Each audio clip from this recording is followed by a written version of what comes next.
Hello families! This video is to talk about schedules. So let's make a schedule. First, before we even make a schedule, we need to know why it's important. It's very important for all children to have some sort of structure within their daily lives. Think about us as adults. We schedule and structure our day all the time. What it does is it provides predictability within our day. We might use our schedule on our phone. We might use a physical paper schedule.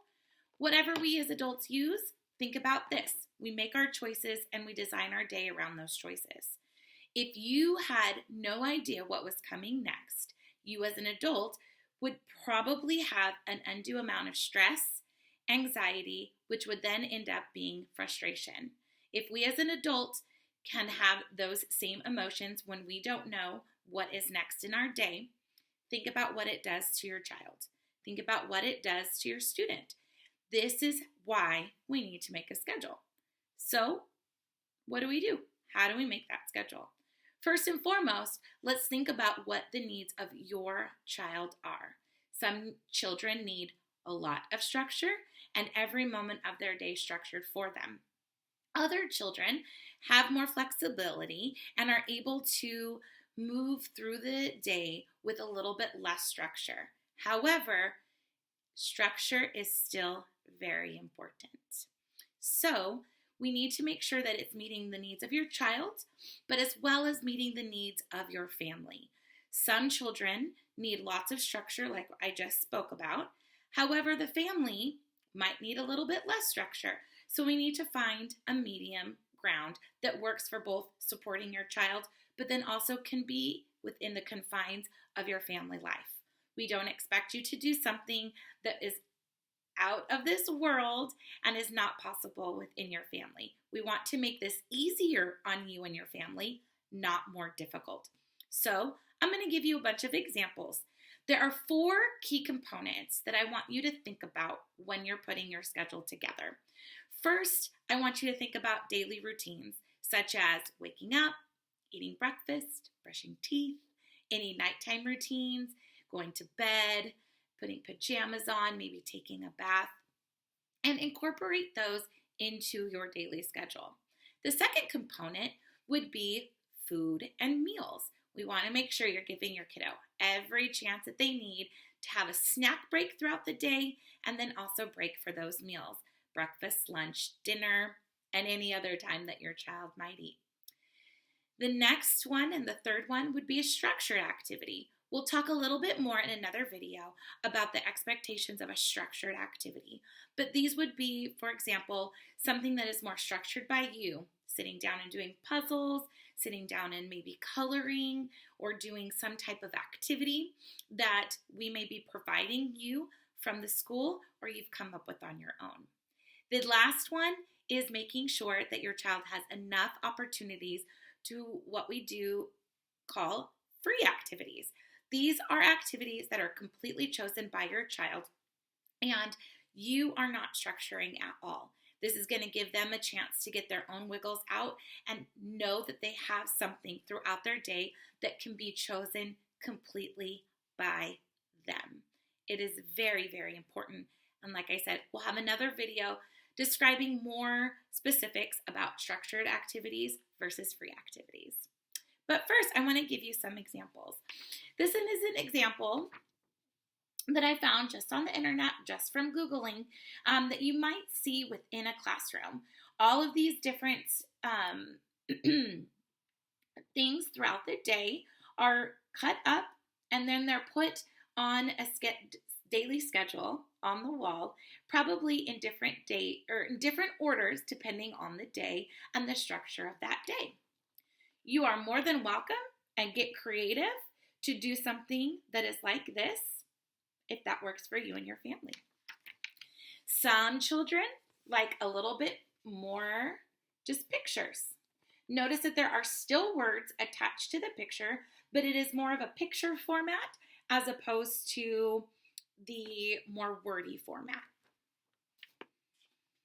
This is an example of just structuring some of those structured activities, but it's also you'll see it's a great example of the picture next to the written word.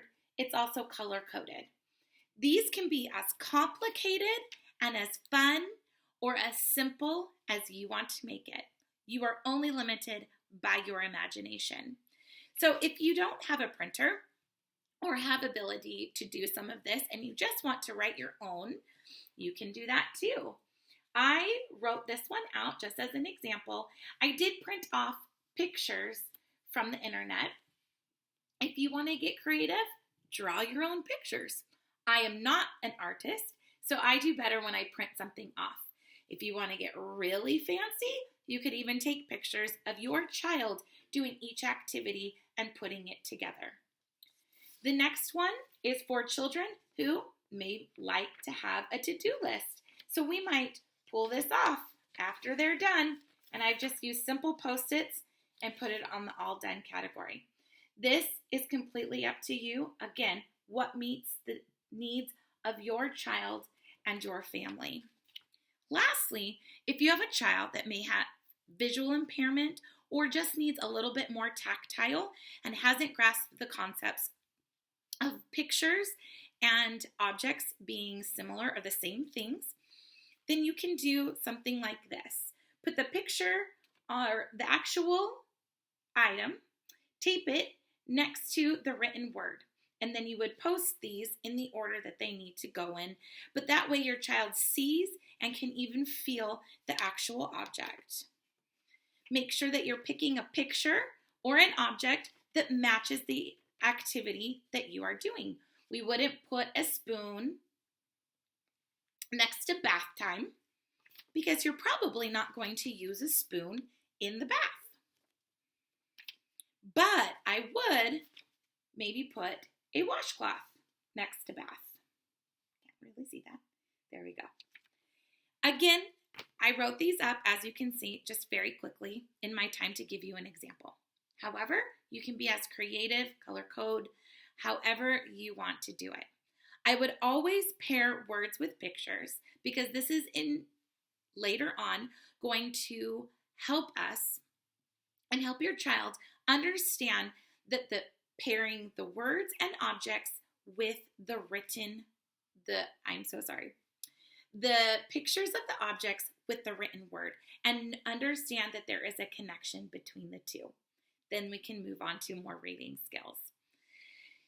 Be creative. Have fun. Do whatever you want to do, again, that fits with your family. Be flexible.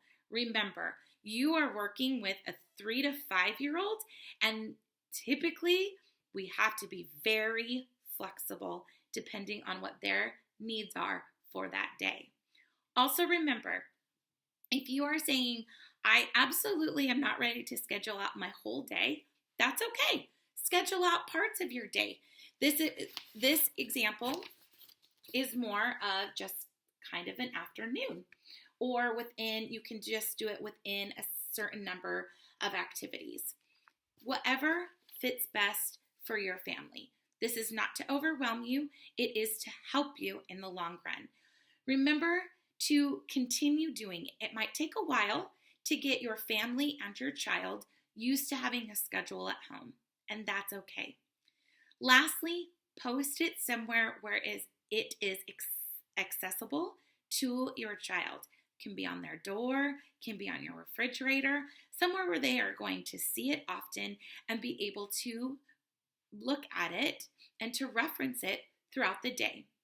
This will again help structure their day and also provide predictability on what the next activity is, as well as begin to provide predictability in what they're expected to do within each activity. I hope this helps. I will link some resources into this video. Have a great day. And if you have any questions in regards to your specific child, please feel free to email or contact your direct teacher and they can help you out with specifics. Bye. Have a great day.